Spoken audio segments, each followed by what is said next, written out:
Hello दोस्तों, आप ये स्क्रीन पर जो पेड़ देख रहे हैं जिसमें सफ़ेद रंग के फूल हैं, ये पेड़ पारिजात कहलाता है। इसे प्राजक्ता, शेफाली या हरश्रृंगार के नाम से भी जाना जाता है क्योंकि ये भगवान विष्णु को अति प्रिय है। इसमें कई तरीके के ऐसे औषधीय गुण पाए जाते हैं जिसकी वजह से इसका इस्तेमाल कई डिजीज़ेस के लिए किया जाता है। इसे साइंटिफिकली निक्टेंथिस आर्बोर ट्रिस्टिस के नाम से जाना जाता है। जानते हैं कि पारिजात कुदरत का अमूल्य खजाना क्यों है। सबसे पहले हम इसके हेल्थ बेनिफिट्स जानते हैं। इसमें एंटी इन्फ्लेमेटरी प्रॉपर्टी होती है, यानी कि सूजन को कम करने की प्रॉपर्टीज़ होती है। ट्रेडिशनल मेडिसिन्स में भी इसका एक्सट्रैक्ट या इसका अर्क का इस्तेमाल ज़्यादातर एंटी इन्फ्लेमेटरी पर्पसेस के लिए किया जाता है, जहाँ पर इन्फ्लेमेशन जैसी कंडीशन जैसे आर्थराइटिस में इसका ज़्यादातर इस्तेमाल होता है। लेकिन अभी इतने ज़्यादा साइंटिफिक कंसेंसस तो डेवलप नहीं हुए हैं जो कि इसकी इफ़ेक्टिविटी को पूरी तरीके से साबित कर सके।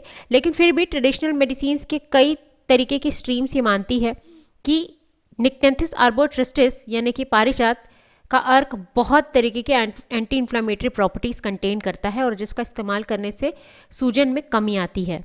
दूसरी चीज़, इसमें पेन रिलीफ की भी क्वालिटी होती है और ये एनाल्जेसिक इफेक्ट शो करती है, बिल्कुल वैसा ही जैसे कि नॉर्मली पेन किलर्स शो करती हैं।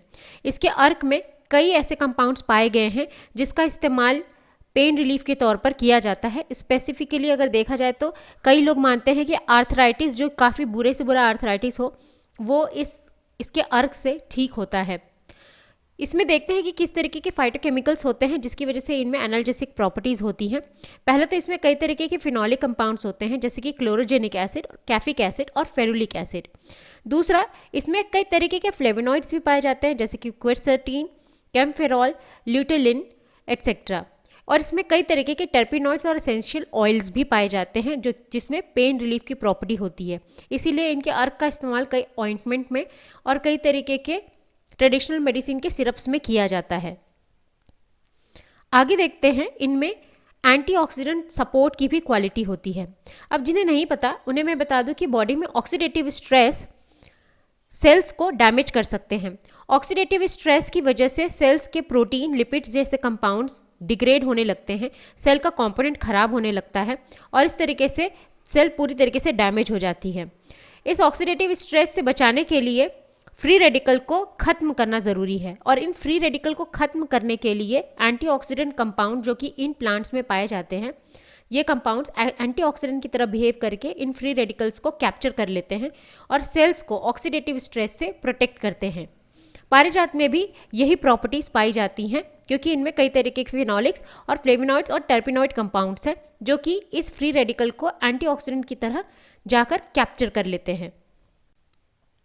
फिर इसका इस्तेमाल किस तरह से किया जाना चाहिए? वैसे हमेशा ही इसका इस्तेमाल किसी प्रोफेशनल की निगरानी में ही किया जाना चाहिए क्योंकि आपकी डिजीज़ की कंडीशन किस तरीके की है और उसमें किस तरीके के यूज़ का इस्तेमाल किया जाना चाहिए। क्या उसको उबाल कर इस्तेमाल करना चाहिए या फिर उसे पीस कर इस्तेमाल करना चाहिए, ये सारी चीज़ें आपको एक प्रोफेशनल ही बता सकते हैं कि आपकी डिजीज़ की कंडीशन में किस तरीके के हर्ब्स का इस्तेमाल किस तरह से किया जाना चाहिए। लेकिन फिर भी ट्रेडिशनल प्रैक्टिस में इसके एक्सट्रैक्ट का इस्तेमाल कई तरीके से किया जाता है, जैसे डिकॉक्शन करना यानी कि उबाल कर उसके अर्क को बना लेना, इन्फ्यूजन यानी कि इनके पत्तों को किसी कांच के बॉटल में पानी के साथ डाल के इनके अर्क को इन्फ्यूज़ करा लेना, या पुलटिस जैसे कि पट्टी में बांध कर इसका इस्तेमाल करना। ज़्यादातर इस तरीके की प्रैक्टिसेस ट्रेडिशनल मेडिसिन में की जाती हैं।